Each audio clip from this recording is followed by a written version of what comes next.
मेरे मित्र कैसे हैं आप। मैं आशा करता हूँ कि आप स्वस्थ हैं, आप मस्त हैं, आप प्रभु के कार्य में व्यस्त हैं।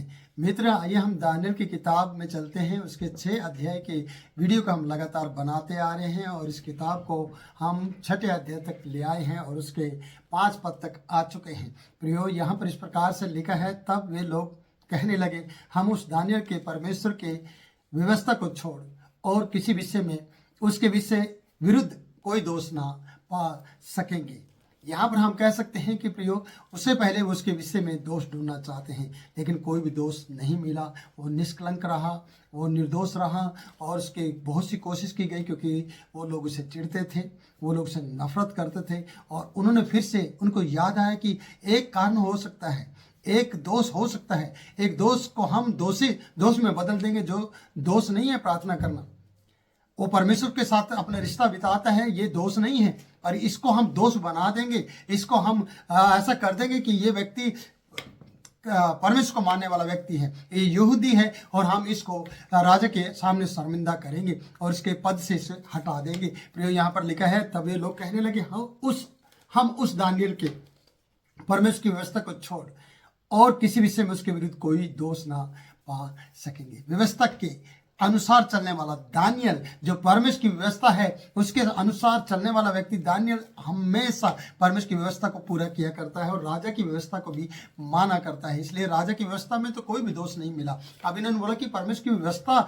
जो ये मानता है उसके उसी में पकड़ा जा सकता है, वही इसका कारण हो सकता है जो इसकी जिंदगी में दोषी बना सकता है। प्रियो, जबकि ये दोष नहीं था, लेकिन इन लोगों को ये दोष लगा।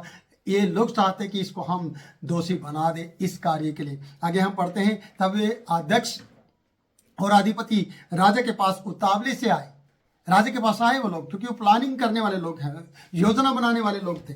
वो हमेशा पकड़ने वाले लोग थे, चिढ़ने वाले लोग थे। उनको कोई भी जब दोष नहीं निकला राजा दानियल के अंदर राजा के विरुद्ध या किसी काम राजकार्य के विरुद्ध, तो मेरे प्रियो, इन्होंने परमेश्वर की आराधना और परमेश्वर की स्तुति करने वाले व्यक्ति के विरुद्ध में इस तरीके से दोष लगाना चाहा कि वो उतावली से आए और उससे कहा, हे राजा दारा, तो युगों जीवित रहे, क्योंकि दानियल के लिए ही ऐसा करना चाह रहे थे। मैं आपसे ये बताना चाहता हूँ, ये कहना चाहता हूँ कि जब हम 7 पद में आते हैं कि उतावली से 6 पद में देखा, उतावली से गए राजा के पास और राजा को एक ऐसी बात कहना चाहते जो दानियल के लिए परेशानी खड़ी कर सकती है। दानियल का प्रार्थना का जीवन रुक सकता है। दानियल की जो आराधना करने का समय है वो कटौती में आ सकता है और दानियल सकते में आ सकता है और दानियल की जिंदगी में जो प्रार्थना का जीवन है, माहौल है, वो खराब हो सकता है। ऐसा इनका विचार है, क्योंकि यही एक दोष निकल सकता है। तो उन्होंने कहा कि हम इसकी प्रार्थना कराना बंद कराना चाहते हैं। आज देश के अंदर कितने ही लोग हैं जो मसीह विरोधी हैं, कितने ही ऐसे लोग हैं जो मसीह के विरुद्ध में आकर चर्चों में घुसकर उन्हें मारते हैं, उन्हें पीटते हैं, उनकी आराधना बंद करा देते हैं और वहाँ पर अपने देवता के नारे लगाने लगते हैं। ये बड़े दुख की बात है। यहाँ पर भी दानियल की किताब में आज से 4000 साल पहले की बातें हैं प्रियो। ये आज की बात नहीं है, ये अभी की ताजी बात नहीं है और आज तक चलती आ रही है। हमारे देश के अंदर भी हम इन बातों को देखते हैं। इसलिए यहाँ पर लिखा है कि वो दानियल के परमेश्वर की आराधना को बंद कराना चाहते हैं और कहते हैं कि राजा के इस तरीके से वो दानियल को फंसाना चाहते कि वो राजा के पास आए उतावली से, और उन्होंने कुछ भी सोचा समझा नहीं, बल्कि एक रणनीति के अनुसार तो आए ही है कि अब क्या होने वाला है। प्रियो, आगे देखते हैं 7 पद में, राजा के सारे अध्यक्षों ने और हाकिमों ने और अधिपतियों और न्यायियों और गवर्नरों और उन्होंने आपस में संमति की है। राजा को बोला कि राजा ऐसी आज्ञा दे और ऐसी कड़ी आज्ञा निकाले, एक ऐसी आज्ञा दे और एक ऐसी कड़ी आज्ञा निकाले कि 30 दिन तक जो कोई राजा तुझे छोड़ और किसी मनुष्य या देवता की से विनती करे वह सिंहों की माद में डाल दिया जाए। ये 30 दिन का समय लेकर आए हैं राजा के सामने और राजा को मालूम नहीं ये क्या होगा, इसका मतलब क्या निकलेगा, ये क्या कारण है, राजा जानता नहीं इस बारे में। लेकिन राजा ने बोला, ओ ये तो अच्छी बात है, ये तो बहुत बढ़िया बात है, वेरी नाइस। तो आप सोचिए कि राजा को भी अच्छा लगा। और ये तो कितने लोग इसमें शामिल हैं, हकीम है इसमें, अध्यक्ष है इसमें, न्यायी लोग हैं जो दानियल के विरुद्ध में खड़े हैं, गवर्नर है प्रियो, और वो आपस में सम्मति करते हैं और राजा को इस तरीके से आज्ञा देते हैं या उसको सलाह देते हैं कि राजा 30 दिन तक तुझसे तेरे अलावा किसी और से कोई विनती नहीं कर सकता, क्योंकि दानियल हमेशा परमेश्वर के सामने विनती करने वाला व्यक्ति है। विनती मीन्स प्रार्थना करने वाला व्यक्ति है। राजा तुझे ही 30 दिन तक विनती की जाए, तुझे ही 30 दिन तक प्रार्थना की जाए, तेरे सामने रिक्वेस्ट और हाथ जोड़े जाए, घुटने टेके जाए 30 दिन तक। इसके बाद देखते हैं ऐसा नहीं है कि 30 दिन तक प्रार्थना का जीवन खराब हो जाए। और आपके जीवन में कितने समय से प्रार्थना का जीवन नहीं चल रहा है, आपका जीवन कितने ही सालों से रुका बैठा कि आपने घुटने टेक कर परमेश्वर के सामने प्रार्थना नहीं की। कितने घंटे आपके व्यर्थ गप्पे सप्पे मारने और व्यर्थ बातों में चले गए प्रियो। कितना समय आपका हो गया है कि आपने अभी तक घुटने टेक कर प्रार्थना नहीं की। प्रियो मैं आपसे बात कर रहा हूँ, आपने कब आंसू बहाकर परमेश्वर से प्रार्थना की? आपको याद है? आप कोशिश कीजिए, याद कीजिए कि आपने घुटने टेककर परमेश्वर से प्रार्थना की है।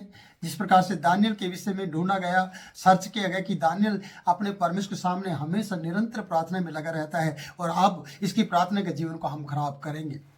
प्रियो, आपके जीवन को खराब करने के लिए पूरा संसार है। आपके प्रार्थना के माहौल को बिगाड़ने के लिए उसको खराब करना चाहते हैं वो लोग। आपके प्रार्थना और विनतियों को सुनने की बजाय वो लोग अपनी विनती दूसरे तरीके से राजा और गवर्नर और सरकार की तरफ ले जाना चाहते कि ये लोग विरोधी लोग हैं, ये ईसाई लोग हैं, ये नफरत और दूसरे तरीके से धर्म परिवर्तन करने वाले लोग हैं, धर्मांतर मानांतर करने वाले लोग हैं। प्रियो मैं आपसे कहना चाहता हूँ कि यहाँ दानियल की किताब में ये सब बातें देखने को आज मिल रही हैं, और दानियल की किताब पढ़ने से हमें विश्वास होता है कि अगर दानियल के समय में ऐसा हो सकता है तो आज के समय में भी ऐसा चल रहा है।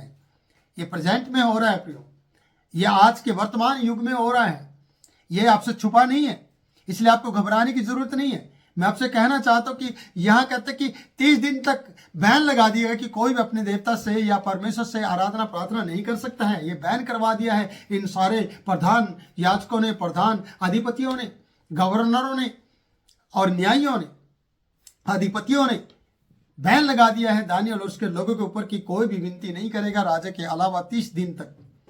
क्या आप ऐसी दशा में और ऐसी परिस्थिति के अंदर प्रार्थना करेंगे या रुक जाएंगे? या आपका विश्वास ही खत्म हो जाएगा, या विश्वास छोड़ देंगे, या देवी देवता के सामने जाकर सजदा करना शुरू करेंगे सच्चे जीवित परमेश्वर को छोड़कर?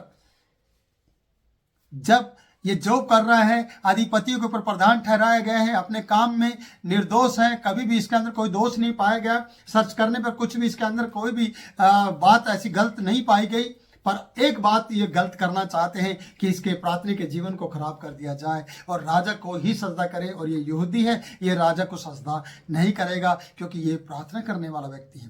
प्रियो, आपका जीवन परमेश्वर के साथ अगर चल रहा है, बीत रहा है, तो आपके जीवन में बहुत से ऐसे लोग आकर खड़े हो जाएंगे कि आपके प्रार्थना के माहौल को खराब कर दे। कई बार आपके परिवार के सदस्य ही आपके प्रार्थना के माहौल को खराब करना चाहते हैं। कई बार ऐसे हालात आ जाते हैं कि आपका प्रार्थना का जीवन खराब हो जाता है। कई बार ऐसी शारीरिक समस्याएं आके आपके जीवन को घेर लेती हैं जिसके कारण से आप प्रार्थना नहीं करते और आपका माहौल बिगड़ जाता है। जैसे कि हम दानियल की किताब में देखते हैं कि इसके विरुद्ध में चलने वाले लोगों ने उसकी प्रार्थना के माहौल को बिगाड़ना चाहा है। क्या प्रार्थना का माहौल आपका बिगड़ा है प्रियो?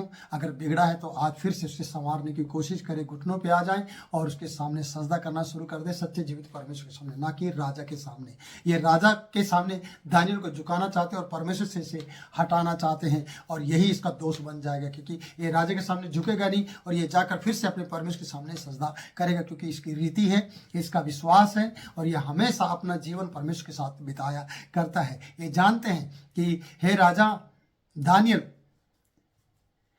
ने तेरा सजदा नहीं किया है और हम ऐसा कह पाएंगे। इसलिए आज ये समय है प्रियो कि आप किसका सजदा करते हैं? आपका समय किसके साथ ज्यादा बीत पाता है? किसके सामने आप दिन में 3 बार प्रार्थना किया करते हैं? क्या आप चिंताओं के लिए प्रार्थना करते हैं, चिंता को, या लोन की किस्तों को, या दुनियादारी की बातों को, उनमें आप समय बिताते हैं? ये आपके लिए खतरनाक हो सकता है। दानियल के विरुद्ध में उठने वाली हर एक वो बात ठंडी कर दी जाएगी और वो खत्म हो जाएगी प्रियो, क्योंकि उसका जीवन प्रार्थना का जीवन है। आज प्रार्थना के माहौल को बिगाड़ने के लिए बहुत से लोग आपके विरुद्ध में भी चल रहे हैं, पर आप सोचिए कि आप उनके कारण से रुक तो नहीं गए? क्या उनके कारण से आप डर तो नहीं गए?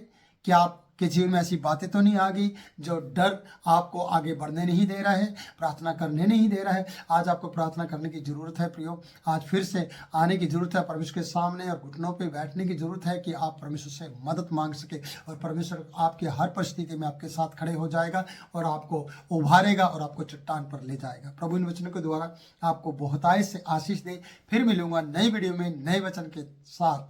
तब तक के लिए मैं आपसे इजाजत चाहता हूँ। जय मसीह की।